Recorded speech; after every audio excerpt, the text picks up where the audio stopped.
حاجه انا مش فاهماها، هو ليه احنا دايما في الانميات والمسلسلات وايا كان الحاجات اللي انتوا بتتفرجوا عليها، بس هتكلم بالذات عن الانمي، انه احنا دايما تلاقي شخصيات تلاقيهم بيتسموا بصفات حلوه جدا.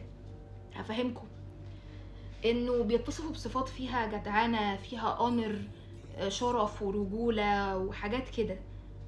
فبنبص كده واللي هو شخصيات خياليه وبنبقى الله يا ريت ونفسنا ومش عارفه ايه. هي الحاجات دي ليه مش موجوده في الحقيقه؟ يعني انا بحس انها حاجات عاديه جدا. واحد جنتلمان، واحد بيحمي واحده، واحد بيحارب عشانها، بيحبها بجد، راجل قد كلمته، بيدافع عن يعني حاسه انها قيم موجوده عندنا وموجوده في ديننا. بس هي بقت قليله، بس ليه؟ احنا عايزين نسال نفسنا ليه الحاجات دي بقت قليله. وعلى فكره اللي هيقولك احنا بنبص على يعني ثقافات تانية، اليابان من ضمن الاماكن اللي انا سمعت ناس كتير قوي من اللي راحت اللي تقولك انه هم اصلا يعني تحسوهم مسلمين بلا اسلام.